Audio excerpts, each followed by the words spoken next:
Well, William, are you in there? Yes, I'm in here, yes. Yeah. Currently looking like a cross between a packet of dry roasted peanuts and possibly a jacket potato or something. Well, I think you better add a red lobster in there as well. Ah, right, well I can't see that part. All I can see is a foil-covered menace that could have been gracing the screen in Doctor Who a few years back. So, is it warm in there then?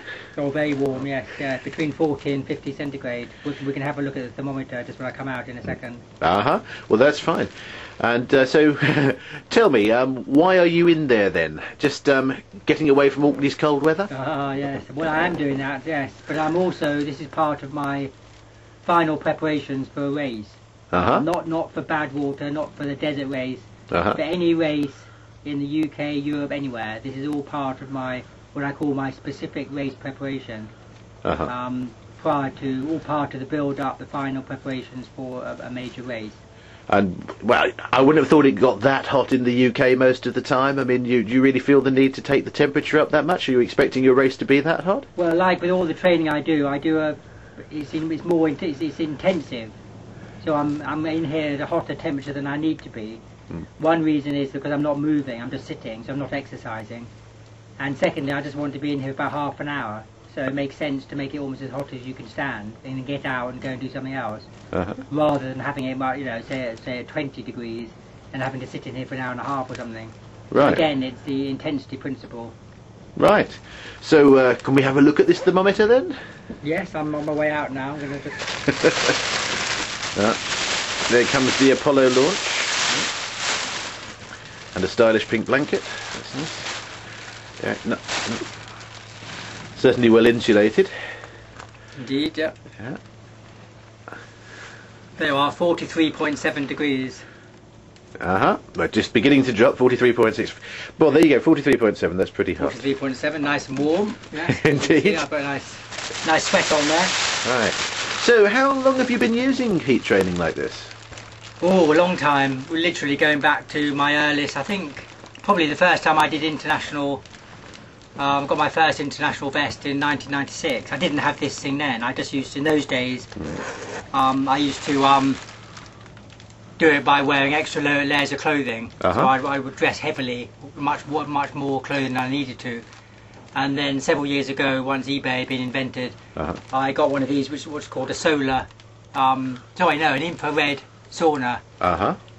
Which is it's dry. It's a dry sauna. Just has heat pads inside. Right. I'll just pan up and down a bit. Carry on talking. I put it on half an hour before I want to get into it.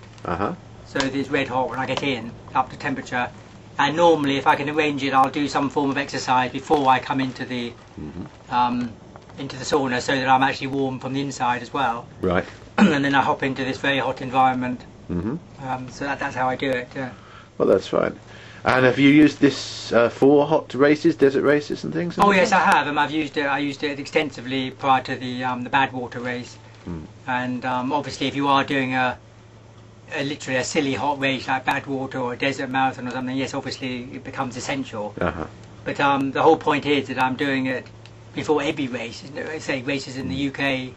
I admit I wouldn't do it for a race in Orkney, but for races anywhere in England, anywhere in Europe, I'm going to.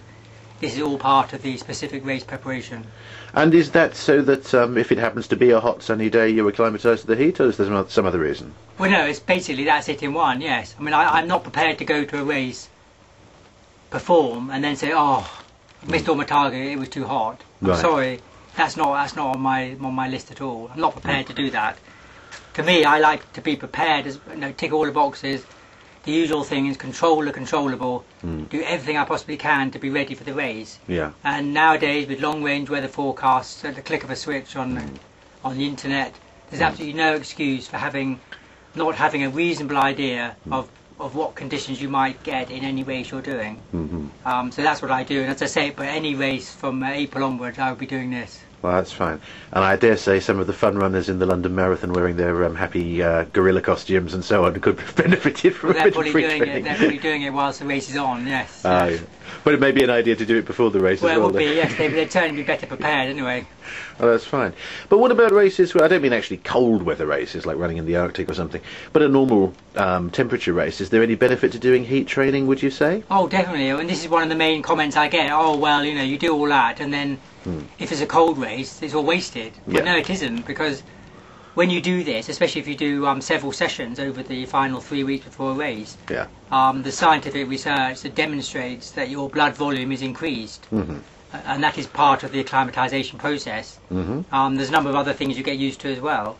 So, I mean, the advantage of that is, even if it's not hot on race day, you're starting the race with an increased blood volume, which is no bad thing for any endurance runner. Right, and why is that then? To ask the deliberately naive question, I mean, blood volume, is that important then? Well, definitely. I mean, it's the blood that's transporting the red blood cells around the body. That's what's transporting oxygen to the muscles. All your other nutrients are being transported, obviously, by the bloodstream. Sure. Also, the fact that obviously you're going to be losing water in a race through breathing, sweating, urination, etc. So if you can start the race with a bit of extra water naturally held within the body, that's a good thing as well. Right. So that's why I'm not worried if it's not a hot day.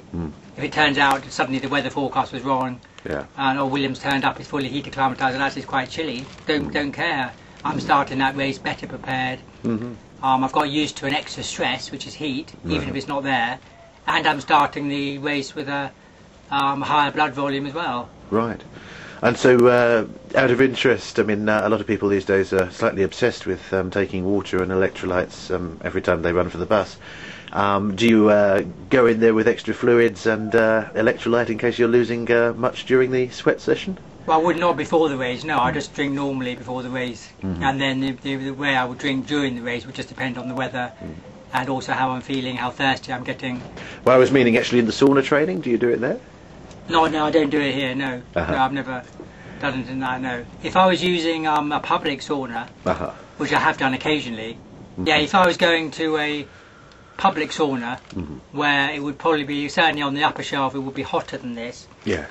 What I do there is when I get very hot, I just pop outside, have a quick cold shower, literally just douse my head with cold water. Sure. And I probably would have a sip of water or something, and then go back in again. Right. And you keep doing that for as long as you can stand. Well, yes, and the change, the rapid change from extreme heat to extreme cold can be quite... But it's a good way just to extend the length of time that you're in the sauna. Sure. And once again, you're not trying to do exercise in the sauna. No, sure. Just sitting stationary is enough. Because endurance training on its own does induce some of the attributes of heat acclimatization. Right. Obviously not fully, but it gets you started.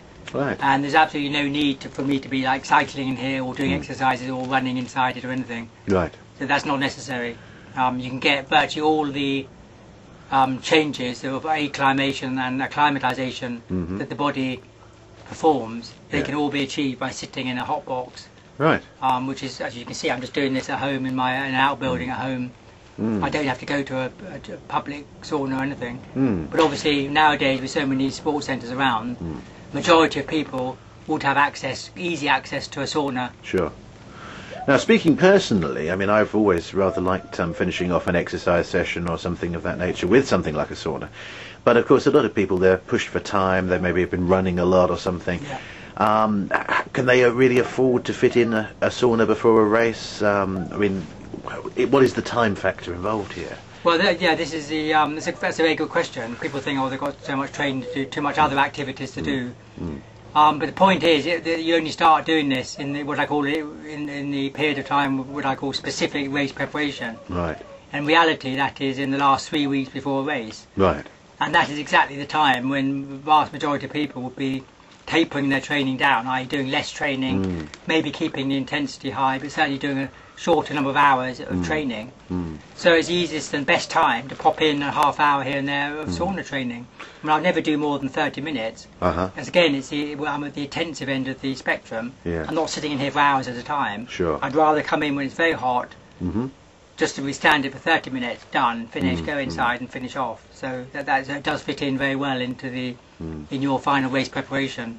It sounds like a good way of coping with the itchy feet syndrome in the run up to a race as well, when runners just don't know what to do with themselves when they're not running those miles. Yeah, well, definitely. It's again when you're getting twitchy and nervous and you can't go out training like you normally do because you're resting or you're tapering, allowing all the benefits of training to consolidate within the body and the mind. Sure. So yeah, this is something you can do, and you can just sit quietly in here, think about the race, or not think about the race, whichever is your wont. Yeah.